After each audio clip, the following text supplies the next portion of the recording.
Donc, je m'appelle David Grégory, j'ai été diplômé en 2004 de l'INH avec une spécialisation économie rurale à l'ENSA de Rennes.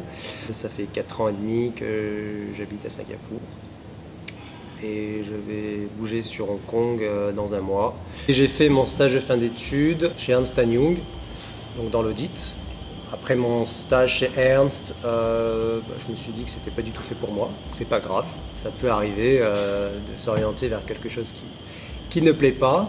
Et j'ai rebifurqué sur la réassurance. En fait, ils cherchaient quelqu'un pour faire de la souscription au risque agricole. Donc j'avais le profil parfait parce que finance croisée agro. Donc je suis arrivé en tant que souscripteur junior risque agricole. Au cours de ma première année en réassurance, je me suis dit tiens, ça serait pas mal quand même de faire une formation en actuariat. Alors l'actuariat, c'est tout ce qui est, on va dire, mathématiques appliquées à la finance. Et après environ, on va dire 7-8 ans en réassurance agricole à Paris, je me suis dit je travaillerais bien à l'étranger parce que la réassurance, ça a une dimension internationale. Mais entre bosser à l'international depuis Paris et vivre à l'étranger, c'est deux choses différentes. Moi, je voulais aller en Asie parce qu'il y a une énorme croissance économique et puis je pense que les choses bougent un peu plus vite que sur d'autres continents. Et donc voilà, je suis arrivé ici en 2014. Mon métier, c'est ce que je fais aujourd'hui. La mission, c'était de développer un portefeuille risque agricole à l'international. Donc mon métier, c'est d'assurer les assureurs, donc de la réassurance, sur une niche qui est en fait les risques agricoles. Et tout le but de mon métier, c'est d'évaluer le risque qu'a un assureur à perdre de l'argent par rapport à son pool de police de risque agricole face à des variations climatiques, une baisse des rendements. Et mon but, c'est non seulement d'étudier la rentabilité et le risque climatique pour ses clients, mais c'est de construire aussi un portefeuille qui est diversifié et équilibré. Donc par exemple, une grosse perte en Chine, j'aurais tendance à la compenser par des bons chiffres en Europe ou aux États-Unis. Donc c'est tout le principe de mutualisation du risque. Donc c'est ce que je fais aujourd'hui.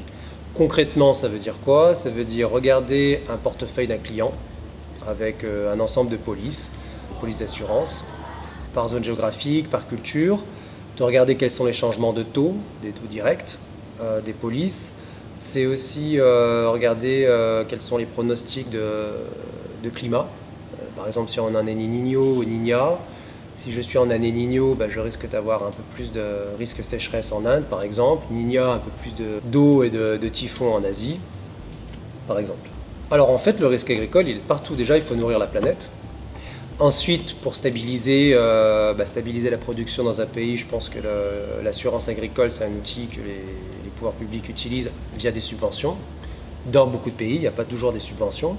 Et la problématique, c'est la même. Que tu sois en Chine, en Europe ou aux États-Unis, le but, c'est de proposer aux agriculteurs un outil qui permet de gérer leurs fluctuations financières pour pouvoir faire face à une baisse de rendement, recevoir un paiement de sinistre, pour pouvoir reproduire l'année suivante. Les réassureurs sont en quelque sorte des stabilisateurs financiers. On absorbe tous les gros chocs sur le marché de l'assurance et dans mon cas sur les marchés agricoles. Alors en fait, je vais changer de métier. Moi, je vais être courtier de réassurance. Je vais être le lien entre les assureurs et les réassureurs et essayer de structurer des solutions pour les assureurs.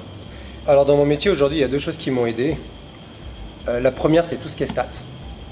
Analyse statistique, et je pense que quand tu es à l'école, tu as un peu tendance à négliger les stats, tu ne trouves pas ça super classe, alors qu'en fait dans le monde de l'industrie, les statistiques c'est la base. De l'autre côté, c'est mes connaissances agro. Si demain j'ai par exemple un assureur qui vient et qui me présente du risque aquaculture ou un risque céréales, c'est pas des risques qui ont les mêmes profils du tout. Donc il faut aussi connaître un peu le sous-jacent qu'on assure, et c'est ça en fait notre savoir-faire agro.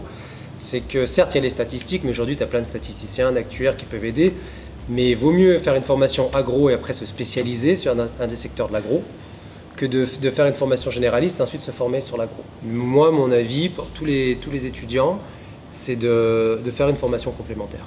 C'est ce que j'ai fait et c'est ce que je recommande. Faire une formation de base et ensuite donc l'agro et ensuite une formation complémentaire.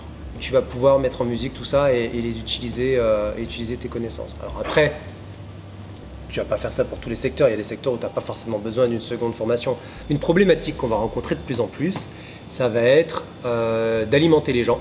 La gestion des risques déjà financiers, des risques prix, on va dire le prix des matières premières.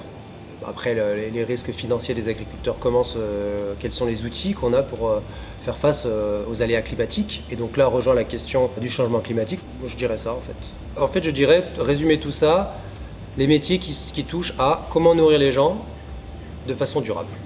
En fait, c'est ça.